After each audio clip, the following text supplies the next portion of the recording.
I find it really odd how often kids seem to get snow days from school nowadays. The entire time I was in school, I cannot remember getting a snow day even once. Hell, there were times when my mom put me in a snowsuit and I had to walk to school with the snow all the way up to my waist. School just never got canceled. High school was no different. When I was a sophomore, we had a really nasty blizzard. In fact, it was worse than anything I had ever seen before or since. I was certain that school was going to be closed, but I was wrong. Watching TV for school closings, there were some in other areas that we closed. But all of our schools were open. So I got ready to go to school and trudged through the snow. Here was the strange part. Although school was not closed, there really were not a lot of students who showed up to school. All of the teachers showed up, though, so they were able to do class. However, since the classrooms were really mostly empty, we didn't do any actual school work. We watched TV in most classes or had reading time. It really made me wonder why they even bothered keeping the school open. It was snowing during school too. I honestly couldn't figure out why it was so difficult for them to cancel the classes and send everyone home. Well, after sitting through 4 classes, I had lunch. At that point, I had decided if 90% of the students didn't come to class that day that I wasn't going to go to my next class. Lunch was a perfect time for me to slip away. I decided to hide out in one of the bathrooms until the next class started. Then, there wouldn't be anyone in the hallway and I could just slip out of school and go home. I went into one of the stalls and I waited until the bell rang. I was supposed to go to trigonometry after this, so I figured it was the perfect class to skip out on. I decided to wait a few minutes after the bell rang to slip out. However, mere moments after the bell rang, I heard the bathroom door open up. I didn't want to get caught by teachers, as that would ruin my chance of getting out of school. So I pulled my feet up and pretended not to be there. It only took me a few moments to realize that it wasn't a teacher. It was 2 voices, one was obviously a student and the other one was older. Listening to them, I realized that a drug deal was going on in the bathroom. So I realized that I needed to be as quiet as possible because I definitely did not want to get caught. You know how when you have to be quiet, for some reason, something has to happen that prevents you from being quiet? Well, of course, at the worst moment, I felt a sneeze building in my nose. I did my best to hold it in and I actually succeeded. However, even that caused me to make a noise and one of my feet slipped off the toilet and landed loudly on the floor. It only took a couple of moments for the guys to get the stall door open and to pull me out of the stall. One of the guys pinned me up against the stall door, using his forearm on my neck. The other guy took a knife out of his pocket. They started asking me what I heard and I really knew better than to tell them nothing. I was scared to death, but I told them I heard them talking about the drugs and stuff, but I really didn't care about it. I had no problem with drugs. I was only hanging out there because I wanted to skip class and go home.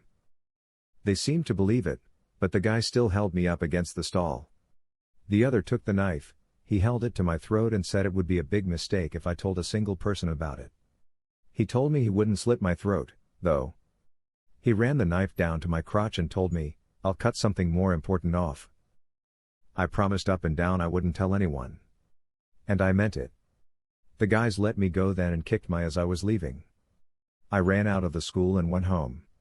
It was an awful run, though. I got snow in my shoes and my pants, but I didn't care. I kept my word too. I never told anyone about what I saw. I mean, I was way too scared. I didn't even know the younger guy, but I saw him in school all the time. Each time, he gave me a glance that told me I had better keep my mouth shut. School was terrifying for the rest of that year. I don't know if he graduated or dropped out, but he wasn't back the following year.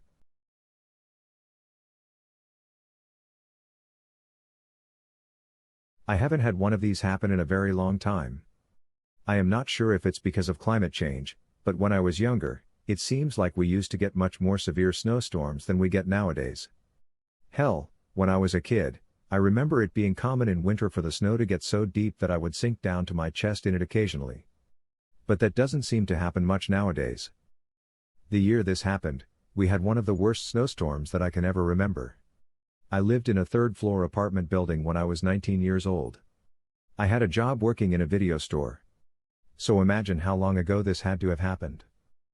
I went to bed around 11 p.m. because I had to leave for work at 8 a.m. However, I was woken up around 6 a.m. by a phone call. It was my boss, telling me that the store was going to be closed. When I asked him why, he told me to look out my window. When I did, I saw that it had snowed pretty heavily overnight. In fact, looking down at the parking lot, I couldn't even see my car. It was completely covered up. My boss told me that it was pretty likely that we might be closed for a couple of days. It was still snowing when he called me, so who knew when it was going to stop? The first day was pretty nice. I just spent some time on AOL, which also should tell you how long ago this happened, talking in chat rooms. But the second day, I began to get a little bit of cabin fever. The plows had been through a few times, but that really didn't help me too much. My car just got covered in more snow. The apartment building had done some shoveling and some salting, but they didn't do anything to get the cars uncovered. Fortunately, continued snowing must have convinced my boss to not open the next few days, so at least I didn't have to make excuses to no come into work. On the third evening, I was really starting to go a little stir-crazy. I needed something to get my mind off the fact that it had been 3 days since I had been out of my house. I couldn't really go anywhere as most of the town was still closed. However, when I looked online, I noticed something that really surprised me. This Chinese restaurant that I really liked was open and they were delivering. So I decided to get some food. I ordered the food and then tried to find something to watch for when it arrived. When the delivery guy showed up, I felt a little weird as he gave me the once-over. I mean, how unprofessional is that? I gave him money and a tip. But he questioned the amount of the tip. I found that weird because he wasn't complaining, but he insisted that I gave him too much. I tried explaining the tip to him, but it seemed like he was deliberately not understanding in order to keep talking to me. It took a while, but I was finally able to pull away from the guy. I closed the door and went to eat my food. A very short while later, I heard a knock on the door. Looking out the keyhole, I saw it was the delivery guy again. When I asked if I could help him, he then asked me if he could come in and use my phone. Apparently he needed to call his job because of his car getting trapped by the snow. This seemed very unlikely to me as it wasn't snowing and he had only been there for a few moments. I offered to let him use my cell phone but told him I wasn't too keen on letting people I didn't know into my apartment. He insisted, telling me it would only be a moment.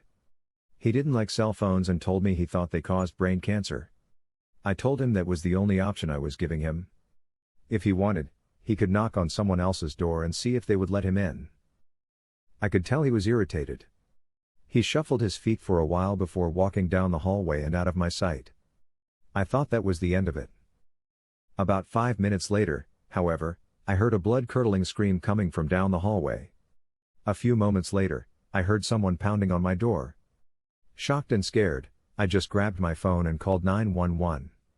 I yelled at the man that I was calling the police. He pounded on the door a few more times but then was quiet. When the police came, I finally opened my door and noticed blood on it. Apparently what happened was he tried to get a neighbor of mine to come over and knock on my door, to get it opened. She refused and he attacked her. Fortunately, the women fought back and injured him enough to get her door closed. That was when he came back and pounded on my door. He never went back to the restaurant. Apparently, he was a new employee and had only been there a week. The police had a record on him. He was on parole from a rape charge he was convicted on.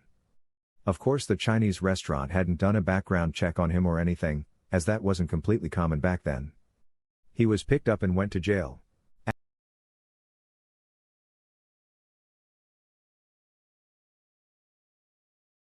I like to hike in the winter. I know that seems really weird to some people, but it's actually not weird at all to me. There are definitely advantages to hiking in the winter. Mostly, I hate sweating and I almost never sweat when I am hiking in the winter. I mean, there are disadvantages as well. There is a lot of wildlife that you can't see because they are hibernating. Plus all of the non-pine trees are completely bare. I've been hiking in the winter for a very long time. I still do it now, despite a really scary experience I once had when I was a teenager. I just don't hike in the area that the experience happened anymore. My parents got divorced when I was pretty young. It was a really congenial divorce and I went to live with my mom in the city. However, a few times a year, I would go and stay with my dad. The year that this happened, I was on winter break from school. My parents decided it was okay that I spend the entire winter break with my dad. I was ecstatic really. I mean, my dad, of course, did not get the entire winter off. We spent some time together during the holidays. But of course he had to go back to work and then I had to find ways to entertain myself. During the first week in January, I decided to go do some exploring. It was rather cold outside, but we really hadn't had much snow to speak of. I got bundled up as best as I could and left my dad a note, in case he got back before I did. I then set out to go see some winter nature. I was having the time of my life for a few hours.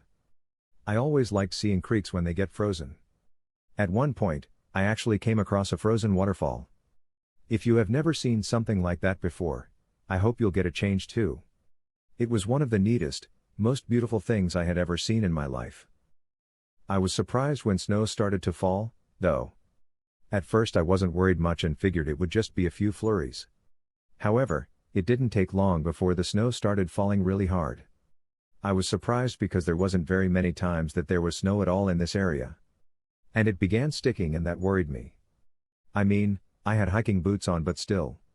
The snow began piling up very, very fast and in a very short time it would be very difficult to walk in. And I was a long way from home. As I trudged through the snow, I once again began getting concerned. It just fell harder and harder and my visibility became impaired. There was no way to orientate myself because everything began to look like nothing but a bunch of white. I was really beginning to get worried, so I began looking for some shelter that I could use to wait out the storm. I was expecting maybe a cave or something. I felt very relieved, however, when I came across an old building. It wasn't huge, like a barn or anything. I guess it was just an old house, although I think it was really weird to get to see such a place out in the middle of nowhere. I tried to open the door and it was pretty solidly shut. I grabbed the handle, put my foot on the building and tried to pull the door open. Finally, I was able to pry it open. I went inside the small home and closed the door. I was positive that the snowstorm would end. The inside of the building was really, really run down. I imagined that no one had been there for a long time. I thought I'd take the time to go and explore it. I walked into the bedroom and stopped in shock. Laying on the bed was a human being. Or what looked like a human being. It was skinny, its skin was all taut and sallow. It moved a bit when it saw me and its back was hunched over. If I had to guess, the person looked like it had. In the nastiest, weirdest voice, it told me to get out of its house. Fumbling out of bed, the creature made its way to its dresser where there was a gun rack over it. I wanted to apologize for trespassing but I didn't want to get shot by a hunchback either. So I quickly ran out of the room, knowing the decrepit person couldn't follow me. I ran back out in the blizzard. I was still whited out for the most part but I didn't care. I wanted to get as far away from that strange little house as possible. It took me a very long time but I did eventually make it home.